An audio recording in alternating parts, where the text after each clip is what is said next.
Olá, meus caros, 19 horas, boa noite a todos vocês. Sejam bem-vindos a mais uma aula de neurofisiologia.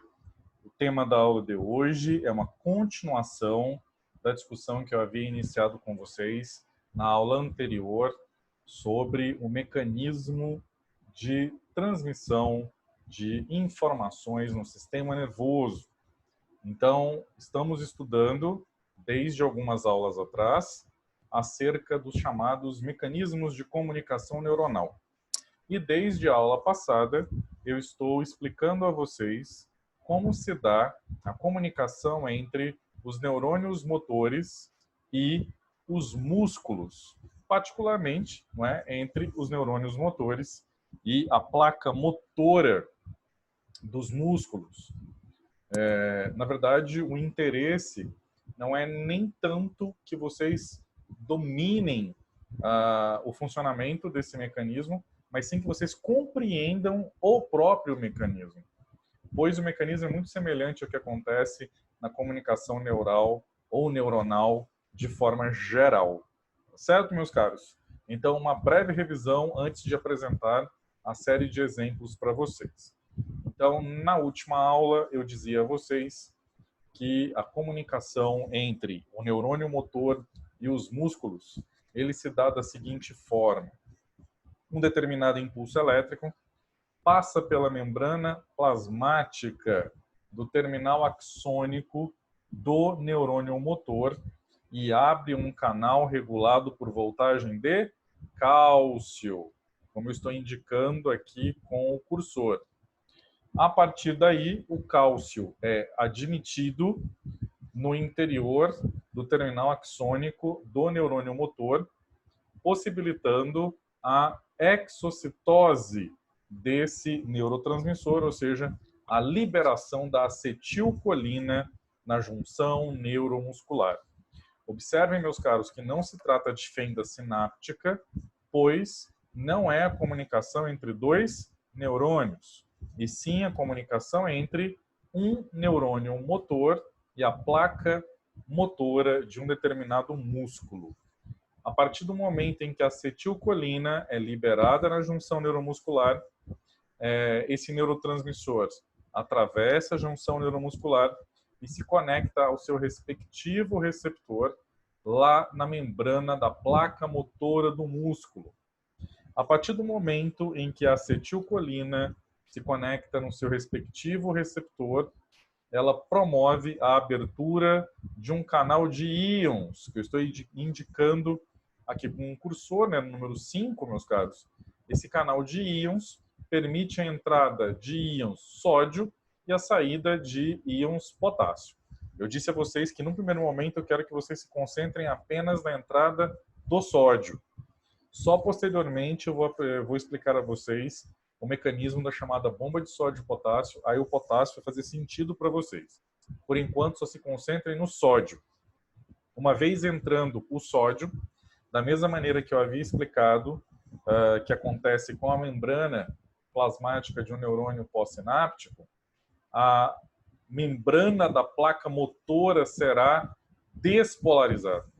Então, por uma fração de milionésimo de segundo, a parte interna da placa motora, que é eminentemente negativa, se torna positiva, e a parte externa, que é, a princípio, em situação de repouso positiva, se torna negativa.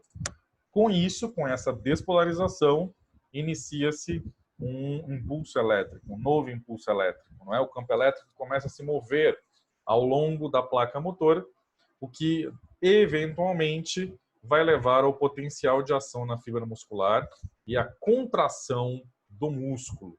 Essa parte de potencial de ação na fibra muscular, a parte de contração muscular, não nos interessa aqui na neurofisiologia, voltada para os psicólogos, tá certo? Isso não vem ao caso, por isso eu não vou detalhar com vocês esse aspecto, tá bom?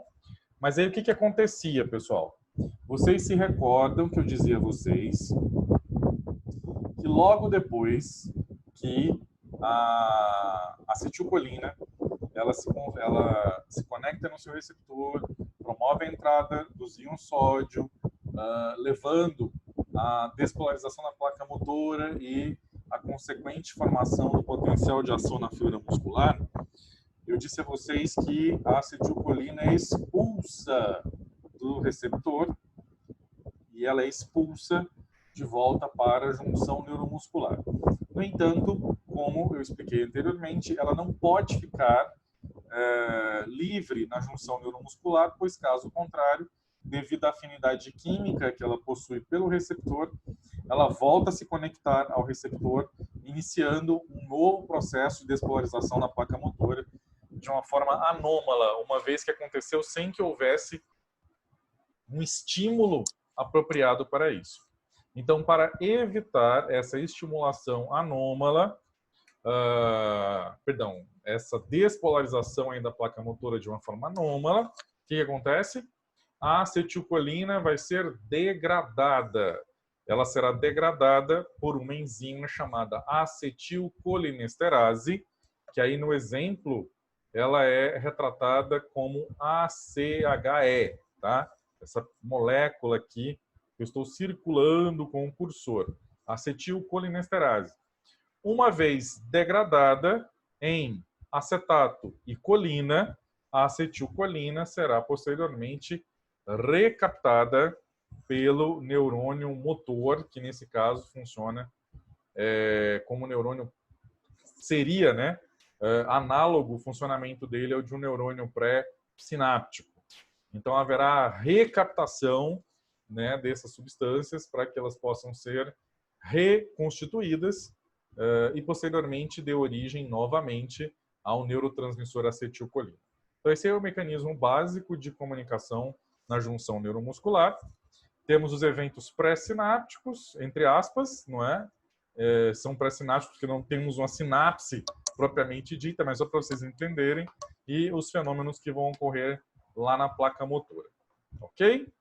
Gente, em relação a esse mecanismo, estudamos na aula passada. Dúvidas? Alguém tem alguma pergunta? Pois a partir de agora eu apresentarei exemplos de situações nas quais há alguma alteração nesse mecanismo. Então, por favor, fiquem à vontade para tirar dúvidas. Caso haja, não é?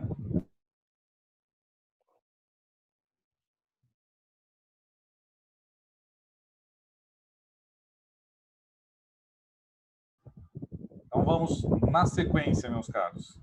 Primeiro exemplo. Mecanismo de ação da chamada toxina botulínica. Então, a toxina botulínica resultante do metabolismo de um tipo específico de bactéria que vai causar uma doença chamada de botulismo, né? Então, essa toxina botulínica, ela funciona da seguinte forma, meus caros. Ela vai atuar especificamente com uma neurotoxina. Então, essa bactéria específica, ela tem o nome de Clostridium botulinum.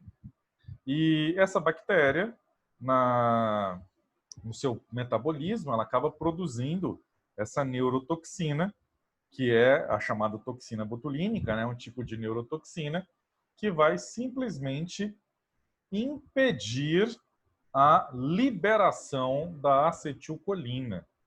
Então, não haverá a exocitose da acetilcolina. Portanto, se não houver a exocitose da acetilcolina pelo neurônio motor, evidentemente que não haverá o quê, meus caros? Não haverá movimento, não é? O músculo não vai ser acionado, pois o músculo só é acionado a partir do momento em que ocorre a liberação da acetilcolina na junção neuromuscular e a acetilcolina se conecta no seu receptor, abrindo o receptor presente na placa motora do músculo, né? Promovendo a entrada dos íons sódio, que por sua vez leva à despolarização na placa motora e a consequente formação do potencial de ação lá na fibra muscular, né? Então, essa toxina botulínica, ela vai atuar de uma maneira bem complexa, não importa esse mecanismo detalhadamente para nós psicólogos. O que importa é que essa toxina, quando ela age, pessoal, ela vai simplesmente impedir a liberação da acetilcolina nas junções neuromusculares. Uma vez que a acetilcolina não é liberada, qual que é a consequência disso?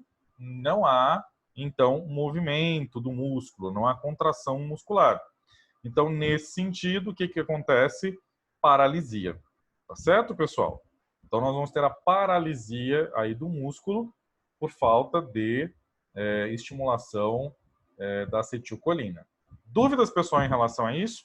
Então, como é que a toxina botulínica vai funcionar? Ela funciona atuando sobre a liberação da acetilcolina, ou seja, a toxina botulínica ela impede que a acetilcolina seja liberada.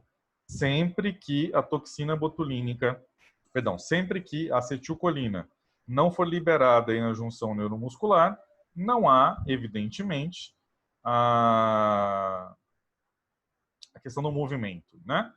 Existe um parente, vamos dizer assim, né, da bactéria que causa a toxina botulínica, que eu falei para vocês, né, Clostridium botulinum. Nós temos uma parente dela, que é a Clostridium tetani, que vai causar, como o próprio nome vai indicar, né, o tétano.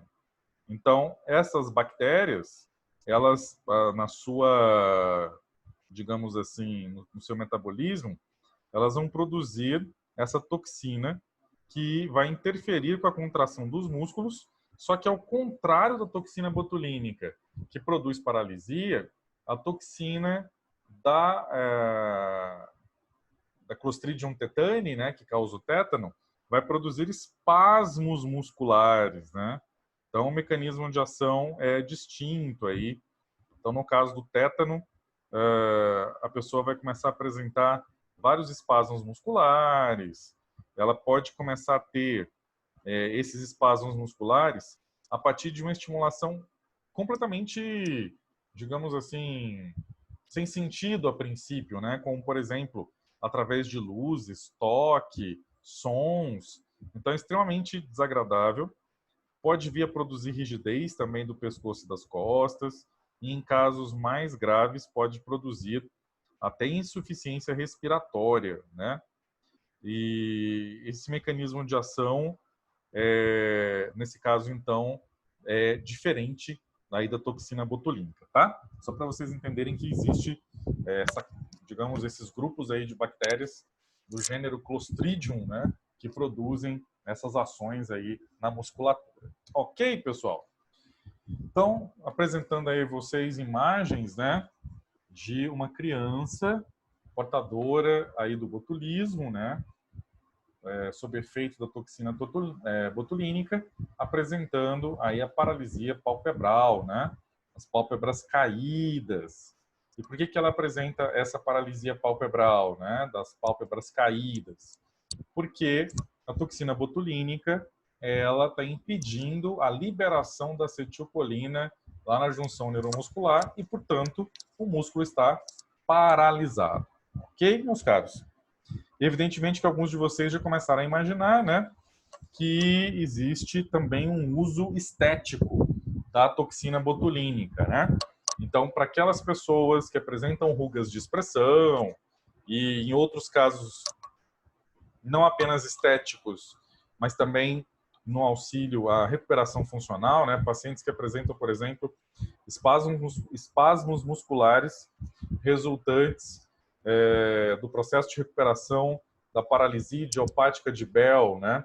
Aquelas pessoas que apresentam paralisia facial parcial e durante o processo de recuperação, eventualmente apresentam espasmos musculares na região da face. Então, é utilizada a toxina botulínica como forma de atenuar, não é, esses espasmos. Vocês já entendem por que atenua, porque a toxina botulínica impede a liberação da acetilcolina e, portanto, paralisa a musculatura, não é? A versão sintética dessa toxina botulínica também tem sido largamente empregada em procedimentos estéticos, né? é o famoso Botox, que muitos de vocês já ouviram falar, tá bom? Mais um exemplo, meus caros, olha aí, um exemplo dessa vez da natureza, né? Se bem que uma bactéria também é uma coisa da natureza, né, gente? É um comentário totalmente sem noção meu, né?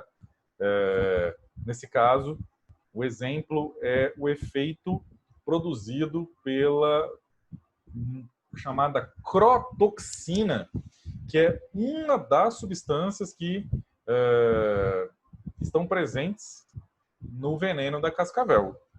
Então, a cascavel, ela é uma serpente peçonhenta, frequentemente distribuída em regiões mais secas e tudo mais frequentemente distribuída no Brasil, na região sudeste, um pouquinho no litoral, um pouquinho aqui na nossa região centro-oeste, né? Já tem muitos casos descritos de acidentes crotálicos, ou seja, acidentes com cascavel. E como é que funciona isso? Uma das substâncias presentes no veneno da cascavel é a chamada crotoxina, como eu comentei com vocês. E assim como a toxina botulínica, a crotoxina ela impede a liberação da acetilcolina.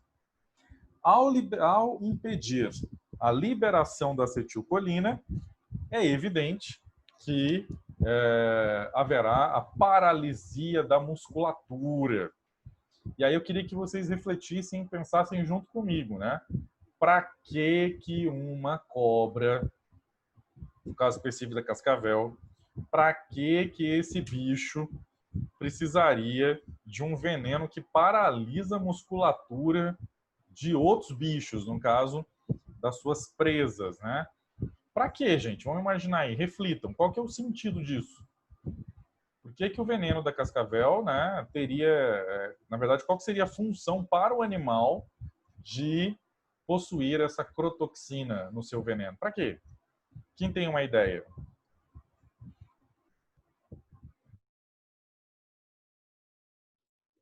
Para ela se alimentar, professor? Excelente, minha cara. É a principal razão, né? Evidentemente que o animal também vai utilizar esse recurso para a sua defesa, não é? Mas principalmente para assegurar sua alimentação. Não sei se vocês já viram uma cascavel, em que pese o fato de ser um animal que dá um bote bastante rápido, né? Bastante ágil, não é um animal veloz no seu deslocamento. Né? Se você for imaginar que as presas da cascavel aí em ambiente natural, né, são pequenos animais e frequentemente animais que seriam pequenos mamíferos, né, aves, etc. São animais velozes, principalmente os pequenos mamíferos. Então, olha a grande vantagem de a serpente possuir um veneno neurotóxico, né, que tem propriedades neurotóxicas, que impedem a liberação da acetilcolina, e impedindo a liberação da acetilcolina, esse veneno faz com que haja paralisia muscular. Havendo a paralisia muscular, o que acontece com o animal, gente? Ele tubuft. Cascavel picou o bicho, passou algum tempo, ele cabum, caiu. Está paralisado. Aí o animal pode ir tranquilamente se alimentar, não é? A presa não vai mais prosseguir empreendendo a fuga dela. Então, vocês estão observando qual seria a vantagem nesse caso. Nos seres humanos que não são presas da cascavel, né? A cascavel só ataca os seres humanos como último recurso de defesa. A cascavel não é uma inimiga, entre aspas, natural dos seres humanos. Frequentemente os acidentes ocorrem quando os seres humanos entram em contato com o animal em situações inadvertidas, né? E a cascavel ainda é um animal, quem conhece cascavel já teve contato, é um animal que ainda antes, muitas vezes antes de empreender o bote, o animal ele faz uma demonstração de agressividade, né? Tem lá o chocalho, o famoso chocalho da cascavel, alertando para a possibilidade, não é, de que o animal venha a atacar. Mas frequentemente isso acontece com trabalhadores na região rural, né? Ou pessoas que estão realizando algum tipo de atividade em áreas nas quais o animal está presente. Tá? Então, isso se chama acidente crotálico e é chamado efeito pré-sináptico. Por que é pré-sináptico, meus caros? Aí eu queria que alguém tentasse explicar por que o acidente crotálico, que é o acidente com o veneno da cascavel, teria, portanto, efeito pré-sináptico. Vamos ver se vocês entenderam o mecanismo de comunicação nesse caso, né, entre o neurônio motor e o músculo. Por que é chamado de pré-sináptico?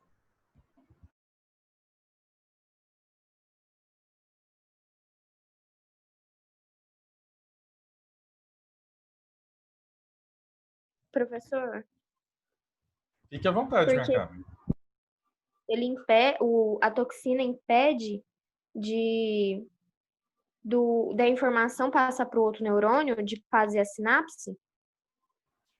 O raciocínio está correto, minha cara. A ideia geral seria essa. Só existe um ponto necessário a ser corrigido, né? Você se recorda que nesse caso é uma comunicação entre um neurônio, que é o chamado neurônio motor, ou neurônio eferente, e um músculo. Então não é entre dois neurônios. E, portanto, não existe uma sinapse, existe uma junção neuromuscular. Mas o seu raciocínio está correto. Porque, como você muito bem colocou, o que acontece?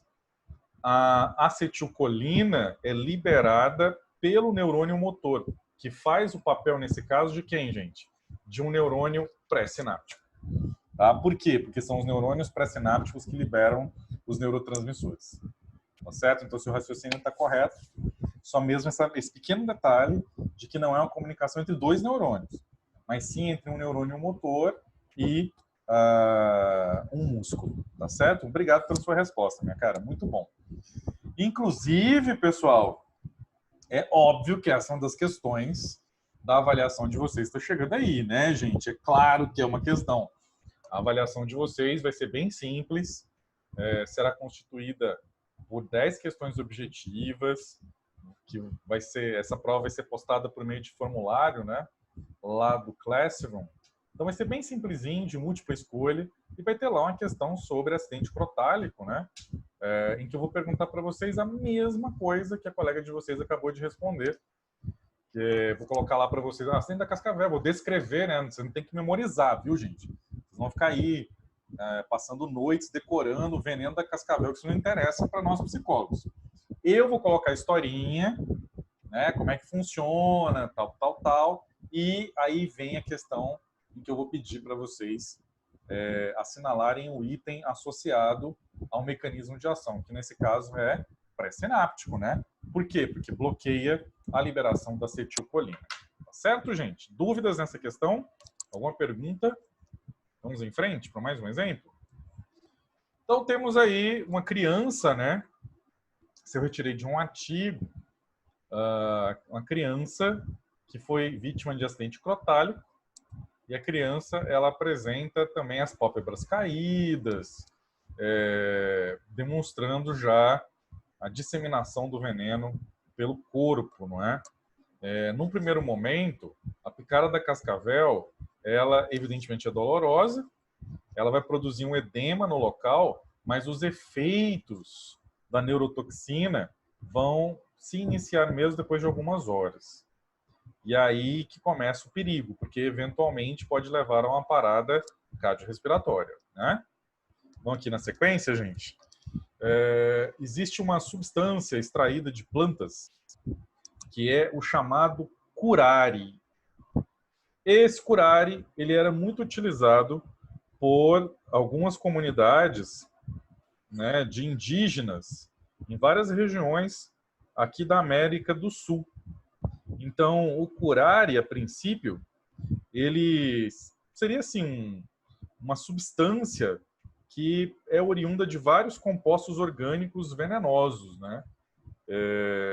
E que podem ser utilizados tanto com efeitos medicinais quanto com efeitos de veneno mesmo, né? De combate e tal. E é interessante observar que o curare ele pode ser extraído de vários tipos de plantas, né? Das plantas do gênero Strychnus, por exemplo, e essa planta ela produz, a partir do seu processamento, né, dos seus princípios ativos, ela produz um veneno chamado estricnina, né, gente? E a estricnina ela vai ter um efeito de bloqueador nicotínico na placa motora de uma maneira bastante intensa, né? Mas não é esse o nosso foco aqui. Nosso foco é no curare, especificamente, né? A estricnina, gente, ela era muito utilizada como raticida, né? Para matar rato. Então, só que o problema é que ela também tinha uma toxicidade muito grande para os seres humanos, né? Então, por isso ela parou de ser comercializada dessa forma e tal. Mas no nosso foco aqui, o curare especificamente, ele chegava a ser utilizado para caça, para guerra, né? Então, esses povos, eles banhavam as setas das flechas, das zarabatanas, né? As setas disparadas por zarabatana ou por arco, não é? No caso de flechas. E a ponta dessas setas era banhada no curare. Aí, na hora que isso entrava em contato, né, com o organismo do inimigo, o curare ele vai bloquear os receptores da acetilcolina. Então, olha só que interessante. O exemplo, né, que eu estou mostrando para vocês aí graficamente na tela retrata isso. Então, imagine que aqui onde eu estou passando o cursor, isso daqui é o terminal axônico do neurônio motor. Aqui nós temos o espaço, né, da junção neuromuscular. Aqui nós temos a placa motora do músculo. Aqui nessa meia-lua, em azul, nós temos os receptores para acetilcolina. Aqui em amarelinho, essa meia-lua amarelinha é o curare e essas bolinhas azuis representam a acetilcolina.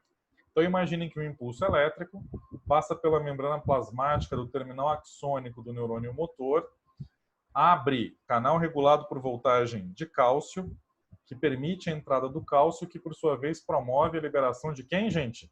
Da acetilcolina na junção neuromuscular. A acetilcolina, em condições normais, ela atravessa aqui a junção neuromuscular, né, bonitinha, se conecta lá no seu receptor na placa motora, promove a abertura do canal de sódio, sódio entra lá na placa motora e promove a despolarização da placa motora e a consequente contração muscular, né, o movimento. Como está presente no organismo o curare, olha o curare aqui, gente, estou apontando para vocês. O que o curare faz? O curare, ele se conecta ao receptor da acetilcolina. E aí, gente, se o curare, ele bloqueia, né, o receptor da acetilcolina, o que vai acontecer? Me cite aí uma possibilidade de efeito. Gente, paralisia. Paralisia por quê? Porque a acetilcolina, apesar de ter sido liberada pelo neurônio motor, ela não consegue se conectar ao seu respectivo receptor e, portanto, não vai ter abertura de canal de sódio e, portanto, não vai ter despolarização da placa motora. Consequentemente, nós vamos ter paralisia. Vocês estão vendo duas formas de paralisia muscular? No caso da crotoxina, veneno da cascavel, o efeito é pré-sináptico. Por quê? Porque a crotoxina impede a liberação da acetilcolina. Aqui no caso do curare, o efeito é pós-sináptico, apesar de não ser uma sinapse, gente. Eu quero que vocês compreendam isso, a literatura usa esses nomes, mas não seria muito apropriado porque não é uma sinapse. Mas é só para entender o raciocínio, né? Porque nesse caso o curare vai atuar no receptor da placa motora do músculo.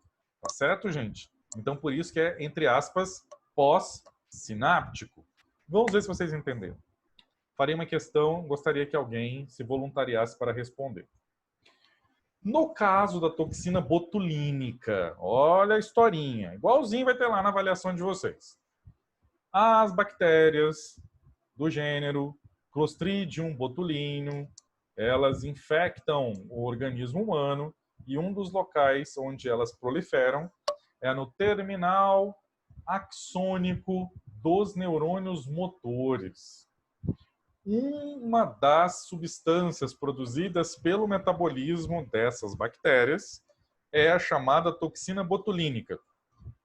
Por meio de uma série de efeitos químicos, né, a toxina botulínica impede a liberação da acetilcolina na junção neuromuscular, produzindo, portanto, paralisia, não é?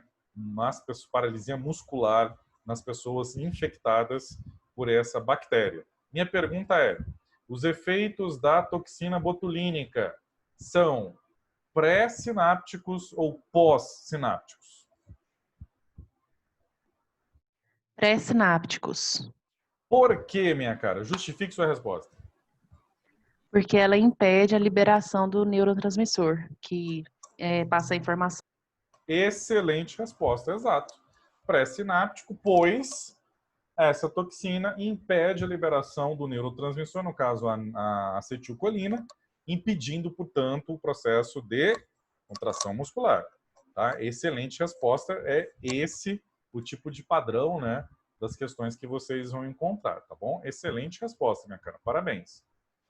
Então, aqui nós temos, né, parece que alguém está enviando uma questão, deixa eu verificar aqui. Eu também tenho muito orgulho dessa sala, viu? Desde o semestre passado, eu tenho bastante orgulho de vocês, viu, gente? Sempre bem atentos, participativos, é isso aí, pessoal, muito bom. Então, aqui mais um exemplo, né? Dessa vez de forma genérica. Existem alguns tipos de fármacos que eles vão ter um efeito anti-acetilcolinesterase. Eles são inibidores da acetilcolinesterase. Agora, vamos imaginar junto comigo, né? O que vocês estão vendo aí nessa imagem? Vocês estão vendo, vou circular aqui com o cursor, ó. Essa parte amarelinha que vocês estão vendo é o terminal axônico de um neurônio motor. Essa parte rósea que vocês estão vendo é a placa motora do músculo. Aqui as fibras musculares, gente, tá vendo, ó? Essa aqui é a placa motora, aqui as fibras musculares. Então, o que acontece? Aqui está o terminal axônico, né? Aqui vocês estão observando as vesículas sinápticas ou botões sinápticos que armazenam os neurotransmissores, nesse caso a acetilcolina. Então, para fortalecer o nosso conhecimento, para vocês não esquecerem, de novo, ó, impulso elétrico passa pela membrana plasmática do terminal axônico do neurônio motor. Ele abre um canal regulado por voltagem de cálcio, que não está representado aqui na imagem, mas eu estou fingindo que está representado aqui, tá? O impulso elétrico, então, né, o potencial de ação, então, abre esse canal regulado por voltagem de cálcio. O cálcio é admitido, ele entra lá no terminal axônico, né, do neurônio motor. Lá dentro, através de uma série de reações químicas específicas, a entrada do cálcio promove a liberação da acetilcolina na junção neuromuscular. Tá aqui ela, gente, ó a acetilcolina aqui. A acetilcolina liberada, ela se conecta no seu respectivo receptor na placa motora do músculo, promovendo a abertura de um canal de íons sódio. O sódio entra lá na placa motora do músculo, promove a despolarização dessa placa motora, e aí cria-se um novo potencial de ação, e aí a contração muscular. Fechado esse mecanismo, a acetilcolina expulsa do seu respectivo receptor, ela não pode permanecer livre aqui na fenda sináptica, portanto, ela será alvo de quem, gente? Ela tem que ser alvo de dois destinos. Lembra que eu falei para vocês na aula passada? Neurotransmissor de bobeira na junção neuromuscular ou na fenda sináptica tem de ser ou degradado por enzimas ou recaptado, né? Recaptado, ou as duas coisas. Mas ele não pode ficar de bobeira ali na fenda sináptica, ou na junção neuromuscular. No caso específico da acetilcolina, na junção neuromuscular, ela é inicialmente degradada pela acetilcolinesterase em acetato e colina, e esses produtos da degradação, da quebra, né, da acetilcolina, são recaptados pelo neurônio motor. ou neurônio eferente, que nesse caso faz o papel, entre aspas, de um neurônio pré-sináptico.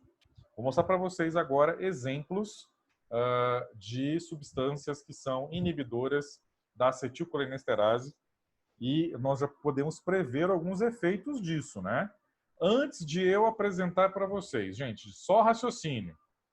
Citem alguns possíveis efeitos de uma pessoa que está sob efeito de substâncias inibidoras da acetilcolinesterase. Vamos ver o raciocínio de vocês. O que pode acontecer com essa pessoa, hein?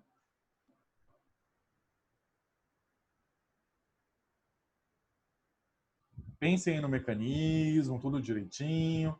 O que essa substância está inibindo? Está inibindo a acetilcolinesterase. Se inibiu a acetilcolinesterase, uma certa coisa não vai acontecer. Essa certa coisa não acontecendo tem uma repercussão. Eu quero saber o que é essa certa coisa que não acontece e qual é a repercussão. Agora, com vocês, meus caros.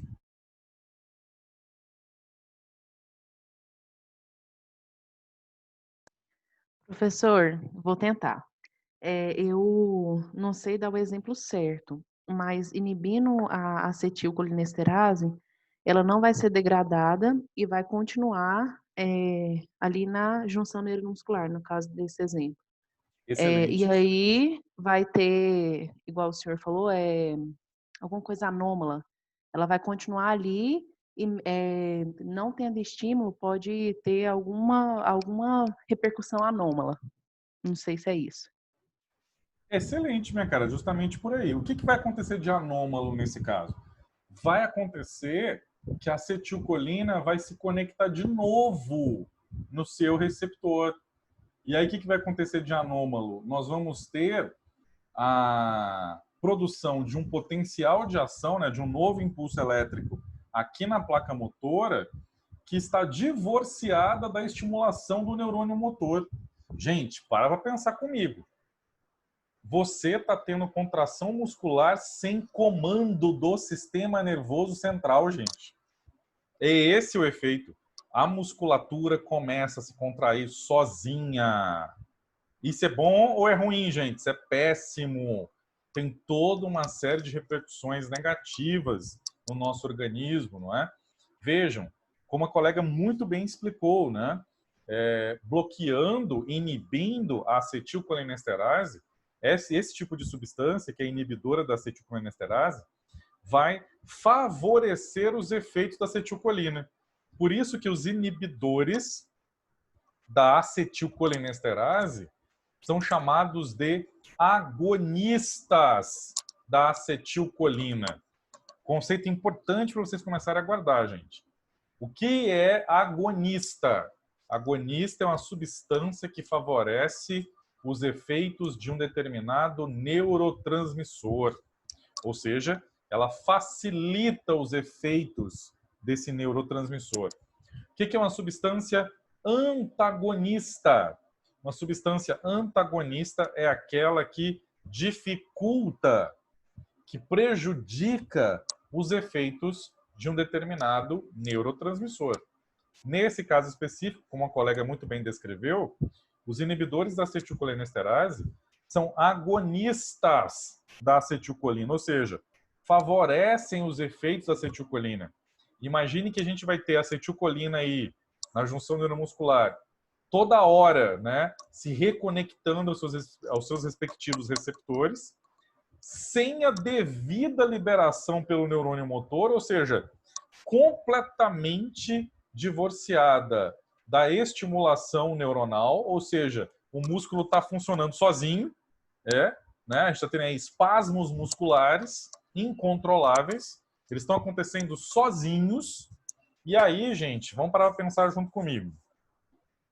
Se o problema nesse caso é a acetilcolina, ou seja, a pessoa ela utilizou, né, ou ela foi contaminada, enfim, daqui a pouquinho vou trazer exemplos, por uma substância que é inibidora da acetilcolinesterase, ela vai começar a ter espasmos incontroláveis pelo corpo dela. Ela vai ter uma série de reações resultantes do acionamento muscular sem controle do sistema nervoso.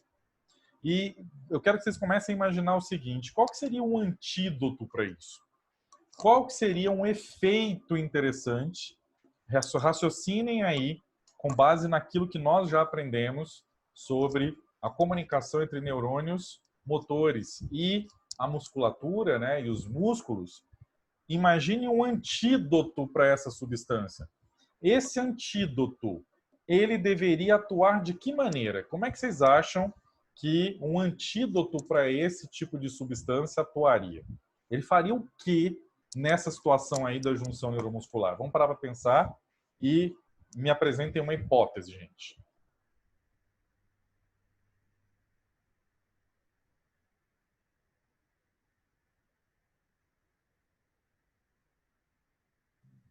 Professor, o antídoto ele teria que fazer com que houvesse a recaptação?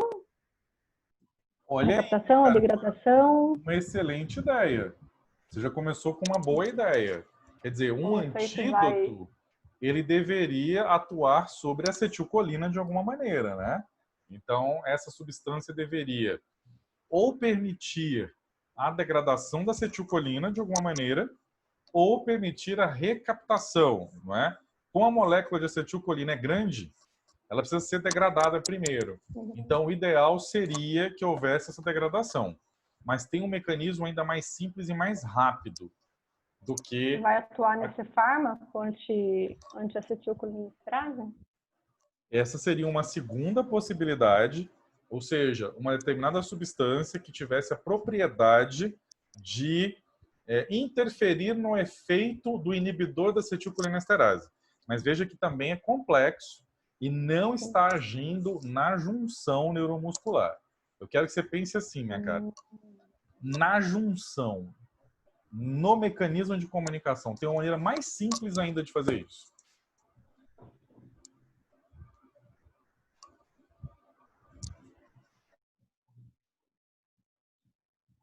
Todos os receptores. Excelente, minha cara. Justamente bloquear os receptores. Ué, porque se a gente tem muita acetilcolina de bobeira por aqui na junção neuromuscular.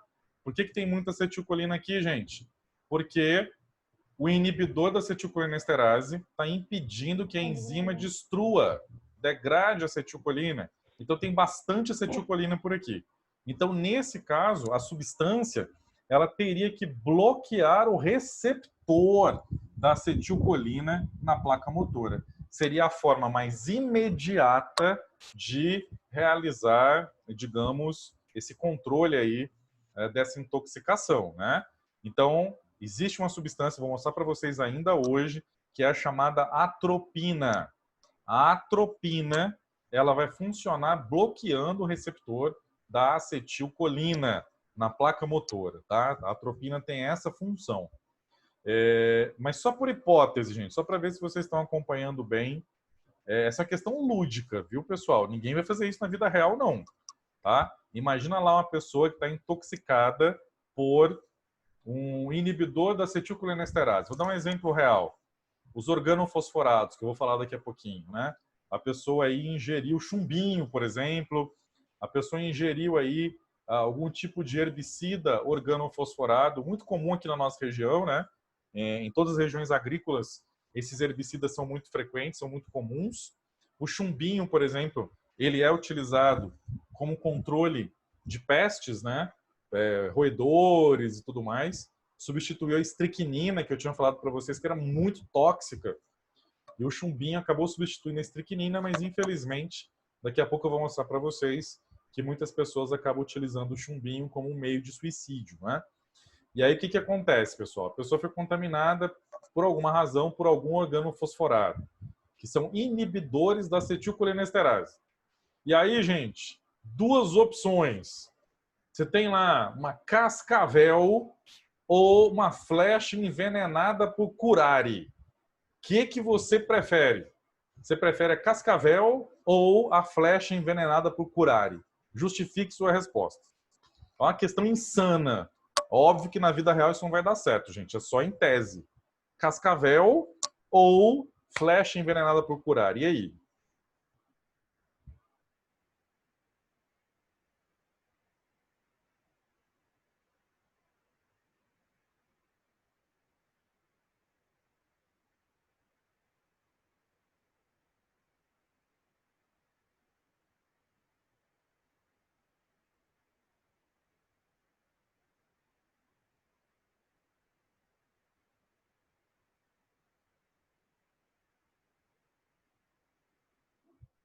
Meus caros, a pessoa está tendo vários espasmos musculares enquanto vocês estão pensando.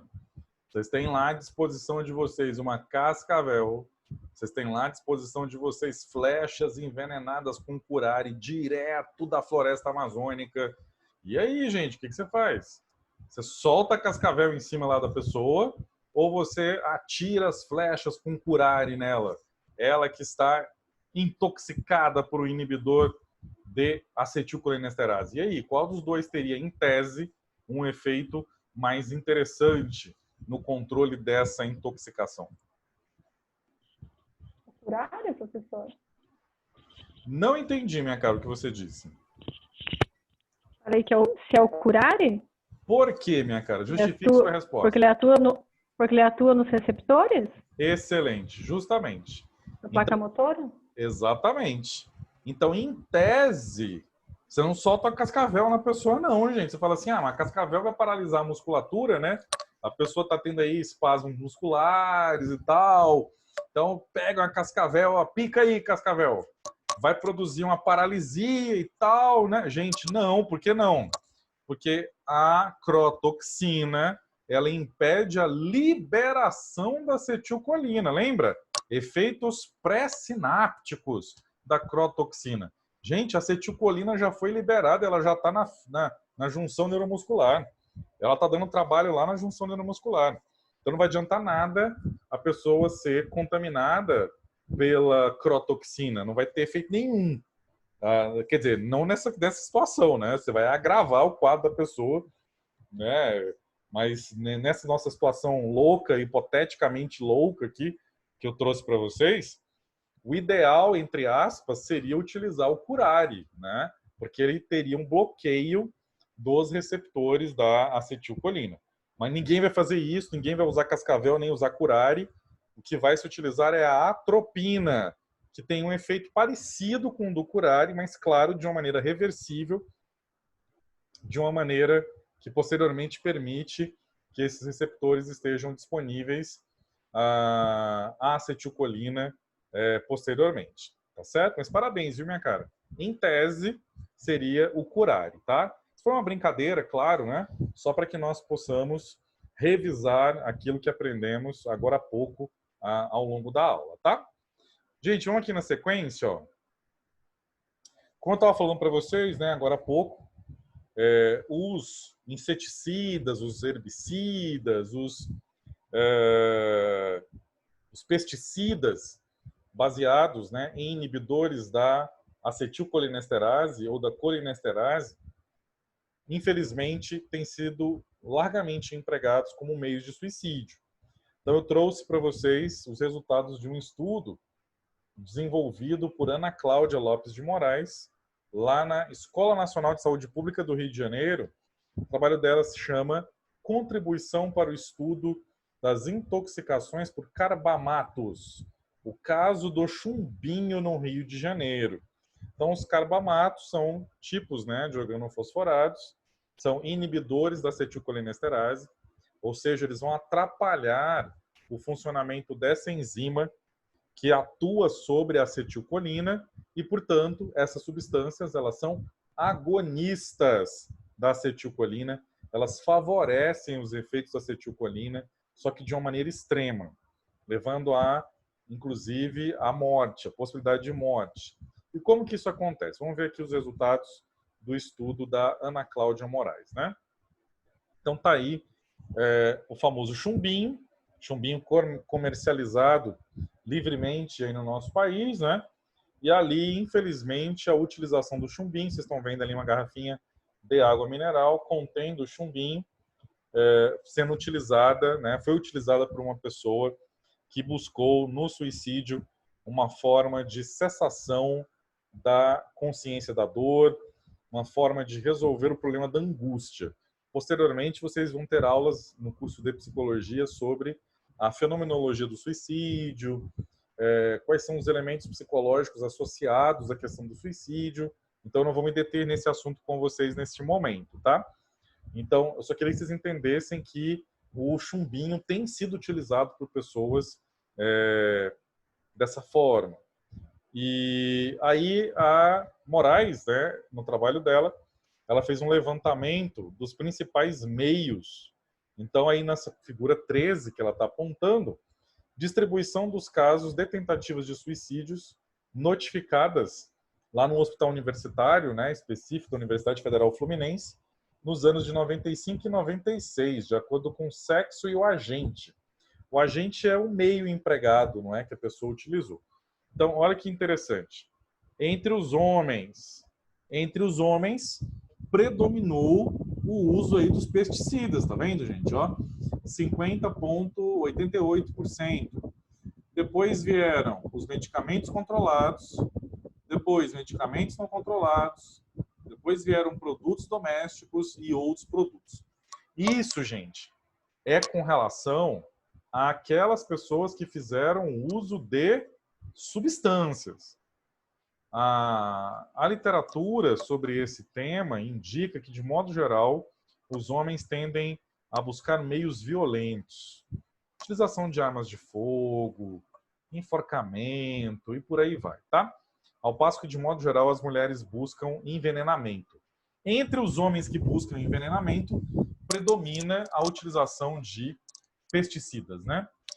No caso específico aqui das mulheres, gente, nós temos a maior parte, né, das tentativas de suicídio foi notificada como sendo a utilização de medicamentos controlados, depois os pesticidas e só depois medicamentos não controlados, produtos domésticos e outros produtos. Sendo que dos tipos de pesticidas, 66,2% utilizaram o chumbinho. Então, por isso que a autora ela está descrevendo, né, o quanto o chumbinho ele realmente tem sido largamente empregado, né, com essa finalidade. E, sobretudo, pelo fato de ele ser facilmente encontrado, não é? Daqui a pouquinho eu vou mostrar para vocês os efeitos que a utilização dessa substância produz. É uma morte demorada e extremamente desagradável. Tá? Infelizmente, eu vou ter que descrever esses efeitos para vocês daqui a pouquinho. Tá? Então, como é que é o mecanismo? Né? Aqui vocês estão vendo o mecanismo normal, aqui à esquerda. Né? Eu vou repetir o mecanismo para ficar bem massificado aí na mente de vocês. Né? Então, o impulso elétrico passa pela membrana plasmática do terminal axônico do neurônio pré-sináptico.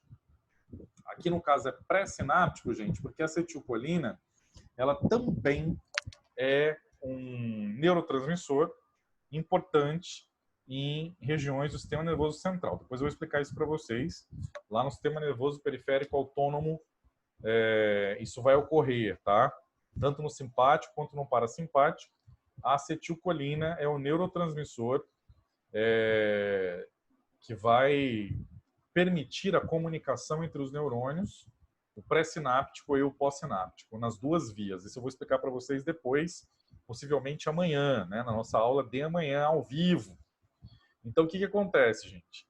A acetilcolina, o impulso elétrico, ele abre um canal regulado por voltagem de cálcio. O cálcio entra no terminal axônico do neurônio pré-sináptico, promovendo a liberação da acetilcolina. Aqui, nesse caso, é na fenda sináptica. Mas poderia ser onde, gente? Na junção neuromuscular, que é como os autores estão colocando aqui em inglês, né? E aí, o que acontece? A acetilcolina atravessa ou a fenda sináptica ou a junção neuromuscular e se conecta ao seu respectivo receptor na membrana plasmática do neurônio pós-sináptico ou da placa motora. Em ambos os casos, essa conexão vai possibilitar a abertura de um canal de íon sódio. O sódio entra e promove a despolarização ou da membrana plasmática do neurônio pós-sináptico ou da placa motora do músculo. E aí teremos a continuação desse impulso elétrico, potencial de ação, tudo aquilo que nós já discutimos várias e várias vezes. A acetilcolinesterase, o que ela vai fazer, gente? A acetilcolinesterase, vocês estão vendo aqui no gráfico, na representação gráfica aqui do centro, né? A acetilcolinesterase está representada como uma estrelinha. Vocês lembram que depois que há a despolarização aqui da membrana e há a produção, né, de um novo impulso elétrico, entre aspas, a acetilcolina expulsa. Então, ela é expulsa ou para a fenda sináptica ou para a junção neuromuscular.